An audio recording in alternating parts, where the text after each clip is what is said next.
Well, for more on the changing workplace culture, let's bring in Amy Lui Abel from New York. Amy is the Managing Director of Human Capital at the Conference Board. Welcome to the show. Thank you. So glad to be here. So let's start by talking about some of the reasons companies want to change this corporate culture dress code in the first place. Well, corporate culture has to evolve because our society is evolving. We have such changing demographics, as we noted, with the millennials and Gen Z. We have lots of technology evolving. Consumer preferences are changing. So our society is changing. Why would we not expect our companies to change? Now, especially when you think of Wall Street, you have this suit and tie as really this status of a symbol of power. So how does changing that affect the workplace?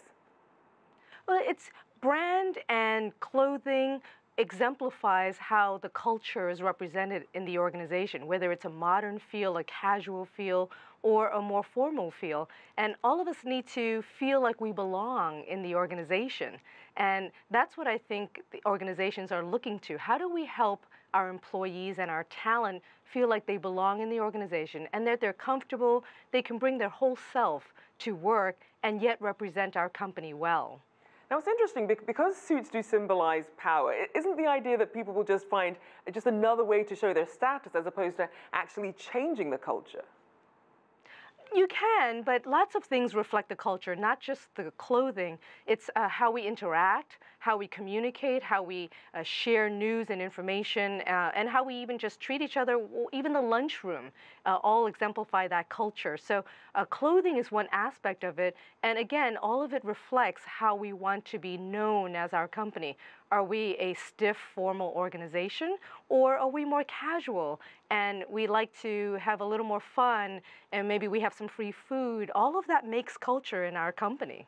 Now, it's interesting because you're bringing up this idea that from the customer's perspective, how it looks as a brand, but what about employees themselves? You know, with Silicon Valley, you have the Mark Zuckerberg look where it's about this minimalist, simple wardrobe so you can really focus all your decision-making on other things. And then you have the classic Steve Jobs turtleneck look that obviously became like a staple at every tech product launch.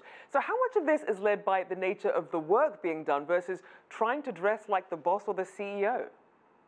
Well, you talked about consumers and employees. Well, guess what? They're actually all the same now. Your employees are your consumers, and that's actually what they're looking to combine, and how the millennials and the Gen Z are bringing themselves into the workplace, because the work that they do exemplifies who they are and how they want to, represent the organization. So it actually all combines together into the brand and the culture. And if you want to dress like the boss, that's great, because that's where you belong, and the boss suits you in that way. Now, let's also talk about recruitment. Talk about how some of these older school, more established companies are attracting and trying to retain millennial workers differently from, say, these modern tech firms in Silicon Valley. The research that we do at the Conference Board actually shows a couple of aspects that really attract talent, millennials especially. Things like brand and purpose, mission and purpose of your organization. What is the goal, and how do we connect to that mission and purpose for the organization? Also things like who you work with, how you interact. Again, we talked about that. That's a huge driver of employee engagement when you have that. And then, of course, flexibility. We talk about, this is actually where the clothing comes in. It's a flexibility of what you wear, flexibility of the hours that you work, flexibility of how you work. Really, it's about the performance of the job, not always how you get the work done by showing up, sitting at a desk for 10 hours a day and looking diligent, when in fact you could probably be more productive in a different manner. Now, most reports are saying that men are really receptive to this idea of kind of changing and ditching the suit and tie. But you also have women and minorities who've historically had this uphill battle in terms of really trying to gain respect in industries traditionally dominated by white men. And some sociologists are concerned that there'll be this issue of trying to decide whether or not you're seen as a team player if you keep the suit and tie, or perhaps not taken seriously if you do dress down. What are your thoughts on finding that balance? It is a struggle. Again, the society is changing. Everything that's reflective in our society, whether it's a Me Too movement or other sorts of how we belong. And I think the premise that many of us go for is, be a little bit conservative and not too different, but yet reflect who you are and your style. And there's ways to do that. You don't have to be completely crazy in how you show up, but yet you suit and fit the mode of the organization.